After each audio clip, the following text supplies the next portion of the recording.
ஐயா வணக்கம். வணக்கங்கய்யா. வணக்கம். வணக்கம் ஐயா, நலமா இருக்கீங்களா? நலமா இருக்குங்கய்யா. நலமா இருக்கீங்களா? மிக்க நலமா இருக்கேன் ஐயா. இப்ப சமீப காலமா வன்கொடுமை வித்தியாசமான முறையில நடந்துட்டு இருக்கு. எப்படி பாக்கலாம்னா, இப்ப சமீபத்துல அதாவது இன்னைக்கு நடந்த நிகழ்வு, சிவகங்கை மாவட்டம் ஆனாமரை அருகே உள்ள மேலப்படாவூர் கிராமத்துல ஐயாச்சாமின்ற ஒரு பையனை கையை வெட்டியிருக்காங்க. என்ன காரணம், எப்படி என்ன ஏதுன்றத கொஞ்சம் உண்மைத்தன்மையை விளக்கம். அதாவது மானாமதுரை அருகே இருக்கக்கூடிய மேலப்படவூர் அப்படின்ற ஒரு ஊர். அந்த ஊர்ல நிறைய சமுதாயம் வசிச்சு வராங்க. அதுல இந்த பையன் என்ன சாதி அப்படின்னா பறையர் சாதி. ஓ, பட்டியல் இனத்துல. ஆமா, பட்டியல் சமுதாயமா அந்த கேட்டகரியில வராரு அவரு. அப்போ இவர் கொஞ்சம் பண வசதியோட கொஞ்சம் நல்லா இருக்காங்கன்னு வச்சுக்கோங்களேன். இவர் புல்லட் அந்த பெரிய வண்டியை ஓட்டுறாரு. ஆமா, 1,00,000 உள்ள வண்டி அது. ஆமா ஆமா ஆமா. ரெண்டாவது அந்த அவங்களுடைய பெற்றோர்கள் வீடு நல்ல ஒரு வீடு கட்டி வச்சிருக்காங்க. அங்க வசதி வாய்ப்பா இருக்காங்க. வசதி வாய்ப்பா இருக்கிறாங்க. ஆமா ஆமா. இது இந்த சாதி வெறியர்களுக்கு கண்ணை உறுத்துது. இந்த மாணவன் அந்த ஐயாச்சாமின்ற அன்னைக்கு அந்த சேர்வை அப்படின்ற ஒரு அகமுடையார் சமுதாயத்துல ஒரு பிரிவு இருக்குங்க. அவங்க தெருவுக்குள்ள இவர் வராரு. தெருவுக்குள்ள ஓட்டிட்டு வரும்போது ஒரு பெரியவர் குறுக்க வராரு. பாத்து போங்க அப்படின்னு இவர் சொல்றாரு. ஆமா, அப்படி சொல்லும் போது இத பாத்துக்கிட்டு இருக்கானுவ ஒரு 2-3 பேரு. அந்த பயக அங்க உள்ளவனுவ, இவன் எப்படி இந்த புல்லட்ல இப்படி இது பண்றானே, நம்ம தெருவுக்குள்ள இப்படி வரவா, அதுவும் இந்த சாதிக்காரன் இப்படி இருக்கிறானே அப்படின்ற ஒரு இவனுக்குள்ள ஒரு அந்த சாதி புத்தி புழுக்கம் ஏற்படுது இவங்களுக்கு.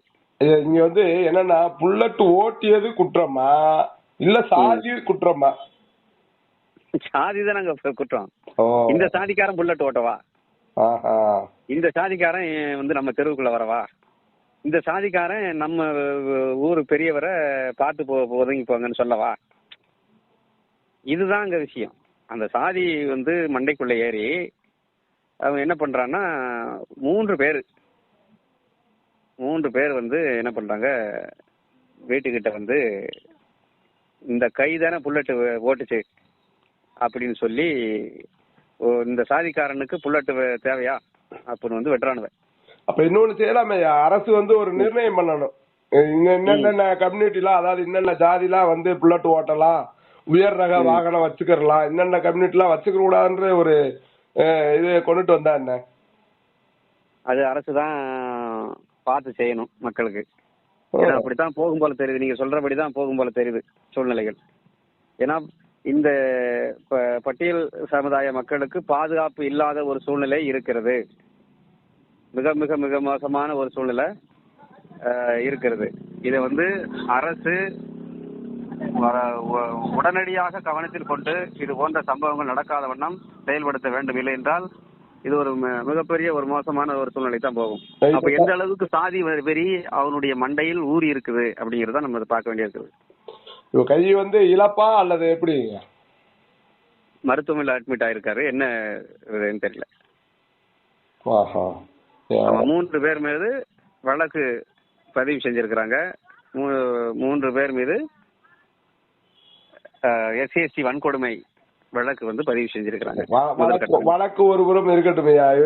கையை இழந்தவருக்கு, அதாவது கையை வெட்டுப்பட்டவருக்கு என்ன இது இருக்கு சொல்லுங்க. இப்ப மீண்டும் அந்த கை உயிர் பெறுமா? அது எப்படி உயிர் பெறும்? எப்படி அது இதாகும்?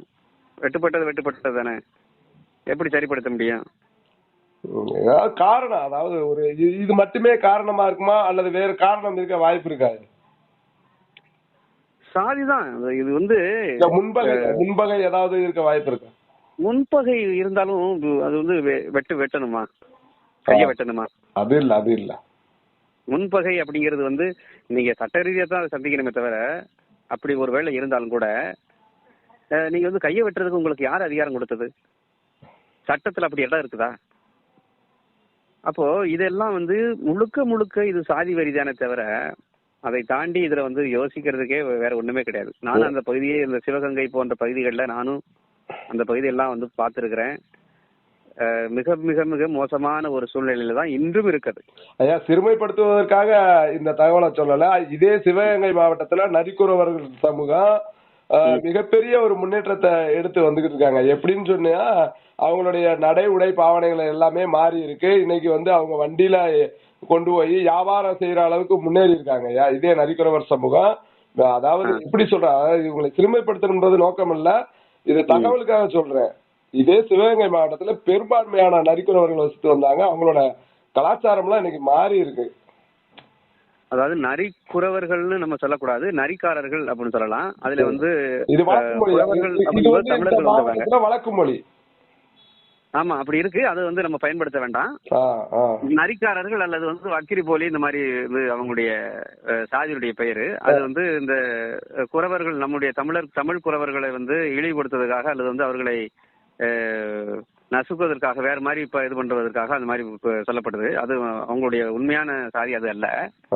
ஆனால் வந்து அவர்களை வந்து இவர்கள் இழிவாக பார்க்க மாட்டார்கள். இந்த சாதியை சேர்ந்தவர்கள் அவர்கள் என்னன்னா வந்து அதை வந்து ஏத்துக்கிட்டு போயிருவாங்க. அப்படியே செய்தாலும் கூட அவங்களுக்கு இவங்களுக்கு தொடர்பு இல்லாத வந்துருவாங்க. இவங்க வந்து வணிகம் செஞ்சிருவாங்க. இவங்ககிட்ட வந்து யார்கிட்டையும் போய் நிக்க மாட்டாங்க. அந்த நீங்க சொல்லக்கூடிய அந்த நரிக்காரர்கள் வந்து அவங்களுடைய வரலாறே வந்து வேற மாதிரியான வரலாறு. அது அவர்கள் தமிழர்கள் இல்ல. அப்போ இங்க உள்ள கலாச்சார பண்பாட்டு பின்னணியில வாழக்கூடியவர்களை இந்த குறிப்பிட்ட சாதியை சேர்ந்தவர்கள் வந்து அந்த ஒடுக்குகிற, அதாவது சாதி ரீதியாக கீழாக பார்க்கின்ற வேலையை வந்து தொடர்ச்சியாக செஞ்சுக்கிட்டு வராங்க. அதனுடைய வெளிப்பாடு தான் இதெல்லாம். அந்த சாதிய மனநிலை வந்து மாறணும் அப்படின்னா கண்டிப்பாக அரசு கடுமையான நடவடிக்கை எடுக்கணும். இது போன்றவர்களை நடமாட விடக்கூடாது. நான் பல இடங்கள்ல நான் தான் சொல்லிக்கிட்டு இருக்கிறேன். அந்த ஏற்கனவே அந்த பட்டியல் மற்றும் பாதுகாப்பு அந்த சட்டத்தினால் பாதிக்கப்பட்டவர்களை வந்து எப்படி ஒரு ரவுடி லிஸ்ட்ல வந்து எப்படி நீங்க வந்து ஒரு பராமரிக்கீங்களோ, ஒரு குற்றவாளி சரித்திர பதிவேடு இருக்கும் இல்லையா, அந்த மாதிரி இந்த சரித்திர பதிவேடு அப்படிங்கிற விதத்துல வந்து இந்த பிசிஆர் வழக்கு பதியப்பட்டவர்களையும் சரித்திர பதிவேடு குற்றவாளிகளா கொண்டு வரணும். குற்றவாளிகள் தற்போது கைது செய்யப்பட்டுள்ளார்கள். ஆமா, கைது செய்யப்பட்டிருக்காங்க. கைது செஞ்சுட்டாங்க. 3 பேரையும் கைது செஞ்சிருக்காங்க. ஒருத்தன் பேர் வந்து ஆதி ஈஸ்வரன், ஒருத்தன் பேர் வினோத், ஒருத்தன் பேர் வல்லரசு. 3 பேரையும் வன்கொடுமை தடுப்பு சட்டத்தின் கீழே கைது செய்திருக்கிறாங்க. வழக்க வந்து அது ஒரு பக்கம் போகும் வச்சுக்கோங்களேன். இந்த மாதிரியான ஒரு இப்ப தொடர்ச்சியாக நீங்க சொன்ன மாதிரி இங்க அந்த மாதிரியான ஒரு சாதிய ரீதியான படுகொலைகள் மாதிரி விஷயங்கள் நடந்துகிட்டே இருக்குது. இதை போர்க்கால அடிப்படையில வந்து தடுக்கணும். நான் வந்து கூடுதலா வந்து என்ன சொல்றேன் அப்படின்னா, இந்த தென் மாவட்டங்களை பொறுத்தவரை இதை வந்து வன்கொடுமை மண்டலங்களா அறிவிக்கணும். அறிவிச்சு சிறப்பு கவனம் செலுத்தணும். இங்க வந்து பொருளாதார ரீதியாக இந்த பட்டியல் சமுதாய மக்கள் வளருவதற்கு அனைத்து அரசு எந்திரங்களையும் இங்க பயன்படுத்த வேண்டிய தேவை இருக்குது. வரக்கூடிய ஃபண்டுகள் எல்லாம் வந்து வேறு வேறு விதமாக திருப்புவது, இந்த மாதிரி தாட்கோ போன்ற விஷயங்கள் எல்லாம் வந்து வழங்குவது கிடையாது. அவர்கள் வந்து பரிந்துரையே பண்றது கிடையாது. இந்த மாதிரி விஷயங்கள்லாம் வந்து நிறைய இருக்குது.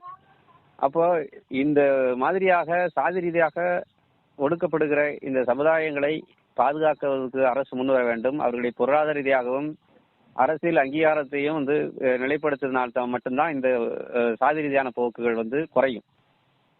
அது வரைக்கும் வந்து இந்த போக்குகள் வந்து தொடர்ந்துகிட்டே தான் இருக்கும். எல்லாம் பேசுவாங்க, இது பண்ணுவாங்க, எல்லாம் அரசியல் ரீதியாக இப்போ அறிக்கை விடுவாங்க, 4 நாள் விடுவாங்க. அதுக்கப்புறம் 5ஆவது நாள் வந்து இந்த மாதிரி நடக்கும். இந்த நாங்குநேரி பிரச்சனை எல்லாம் உங்களுக்கு தெரியும். ஒரு பள்ளி மாணவனுக்குள் சாதி வரி வந்து ஏறுது. இவரும் பள்ளி மாணவர் தான். இவர் வந்து கல்லூரி மாணவர். இந்த பையன் ஐயாசாமின்றவன். அப்போ இத வந்து போர்க்கால அடிப்படையில் இந்த பிரச்சனைகளை தீர்ப்பதற்கு வந்து அரசு முன் வர வேண்டும். தென் தமிழகத்தை பொறுத்தவரை இங்க வந்து வன்கொடுமை மண்டலமாக அறிவிக்க வேண்டும். அப்படி அறிவிச்சா மட்டும்தான் தமிழ்நாடு அரசினுடைய கவனம் வந்து இங்க திரும்பும். யார் யார் வந்து குற்ற செயலில் ஈடுபடுறாங்களோ, சாதிய மனநிலையில் வந்து இருக்கிறாங்களோ அவர்களெல்லாம் கண்டறிஞ்சு, 2வது ஒரு ஊர்ல வந்து அந்த சாதியை பார்க்கிறவன், அந்த சாதி ரீதியாக செயல்படுறவன் வந்து அதிகமா இருப்பான். அந்த இதுக்கு அந்த சாதிய பிரச்சனைகளுக்கு உட்படுறவங்க வந்து கம்மியா இருப்பாங்க. அப்போ இவர்களை வந்து ஈஸியா ஒடுக்கி அவர்களை வந்து கட்டுக்குள்ள வச்சு அவர்களை வந்து ஒடுக்கக்கூடிய வேலைகளை வந்து வெளியே கூட சொல்ல முடியாது சில விஷயங்களை. இப்போ ஒரு 20 குடும்பம் இருக்குது அப்படின்னா அவன் வந்து ஒரு அந்த சாதியவாதிகள் வந்து ஒரு 100 குடும்பம் இருக்கு அப்படின்னா அந்த 20 குடும்பத்தை சேர்ந்தவர்கள் வந்து எப்படி நசுக்கப்படுறோம் ஒடுக்கப்படுறோம்னு வெளியே சொல்ல முடியாது.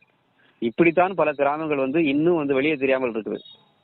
நான் வந்து கள ஆய்வு செஞ்ச வகையில மைனாரிட்டியா இருக்கக்கூடிய இடங்கள்ல பாதிக்கப்படுற அந்த பட்டியல் சமுதாயத்தை சேர்ந்தவர்கள் எந்த விஷயத்தையும் வெளியே சொல்வதற்கு பயந்து கொண்டிருக்கிறார்கள். அப்ப அந்த பயத்தை எல்லாம் போக்க வேண்டும் என்று சொன்னால் இந்த மாதிரி சாதிய ரீதியாக செயல்படக்கூடிய குற்றவாளிகளுக்கு சாதி வெறியர்களுக்கு எதிராக இந்த அரசு கடும் நடவடிக்கையை எடுக்க வேண்டும். அதே நேரத்தில் இவர்களுக்கு பாதுகாப்பு அளிக்கும் விதமாக பொருளாதார ரீதியாகவும் அரசியல் ரீதியாகவும் இவர்களை வளர்வதற்கு இந்த அரசு தான் வந்து ஒரு விஷயங்களை முன்னெடுக்கணும்.